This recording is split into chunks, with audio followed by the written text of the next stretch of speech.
কালী পুজো কেমনে কাটলো, বোম ফাটাতে গিয়ে আমার কি অবস্থা হলো, সবই তোমাদেরকে শেয়ার করবো এই ব্লগের মাধ্যম দিয়ে। তো hello Priyan, welcome back to Namita's little world. আমি নমিতা, আশা করছি তোমরা সবাই ভালো আছো। আমি অনেক ভালো আছি। তো দেখো, আগের দিন যে আর্টটি করছিলাম সেটি কমপ্লিট হয়ে গেছে। কিরকম লাগছে কমেন্ট করে জানিও কিন্তু।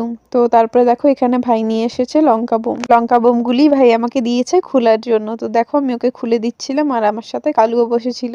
টুকটুকের আর একটা নাম কালু, তোমরা তো সবাই জানো। তারপরে এখানে দেখো ভাই বোম ফাটাচ্ছে আর এদিকে টুকটুক শুয়েছিল। তো ও এরকম ভয় পেয়েছে কি আর বলবো। দূরে ফাটাচ্ছিল তো ফট করে উঠে ভয় পেয়ে গেছে। তো আমি ওকে আদর করছিলাম যে ভয় পাস না, আমিও আছি।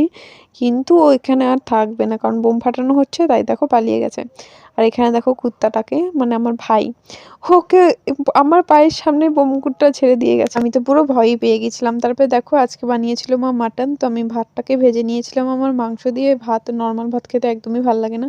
তার জন্য আমি ডিম আর অনেক রকমের সবজি দিয়ে আমি ভাত ভেজে। আমাদের ঘরে না একটু অন্যরকম করে কালী পুজো করা হয়। সবার ঘরে তো নর্মালি গেটের সামনে কলা গাছ লাগিয়ে পুজো করা হয়, কিন্তু আমাদের সেটা হয় না, আমাদের ঘরের ভিতরেই করা হয়।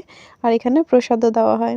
প্রসাদ হিসেবে থাকে দই চিড়া। তো বাবা ওই যে কলা গাছের খোল দিয়ে বানাচ্ছিল প্রসাদ যেখানে দিবে। তো তারপর দেখো, আমার পার্সেল আসছিল একটা, তো পার্সেল আনতে গিয়েছিলাম।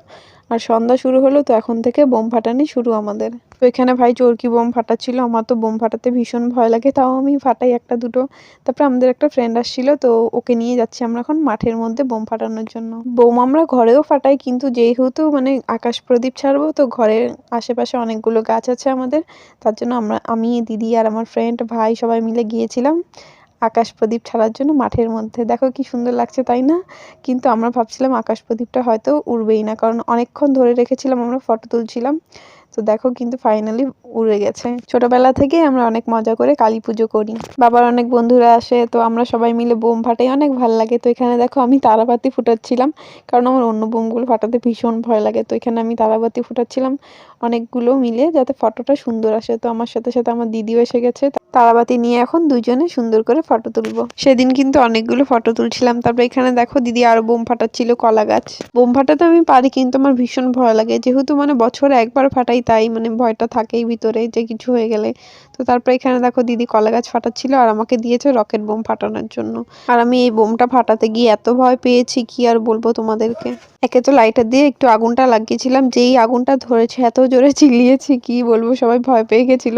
তারপর এখানে দেখো ফাইনালি বোমটা ফুটলো। আর আমার দিদি প্রথমে বুঝেনি যে ওটা রকেট বোম ছিল। তারপরে দেখো উপরে কি সুন্দর করে ফাটছিল। তো ভিডিওটা এতটুকুই, ভালো লাগলে একটু লাইক করে দিও, চ্যানেলে নতুন হলে সাবস্ক্রাইব করে দিও। আর তোমরা যদি ফেসবুক থেকে দেখে থাকছো তো ফলো করতে ভুলবে না। এরকম আরো ভিডিও অনেক আসবে। তো টাটা, দেখা হচ্ছে অন্য কোনো ভিডিওতে।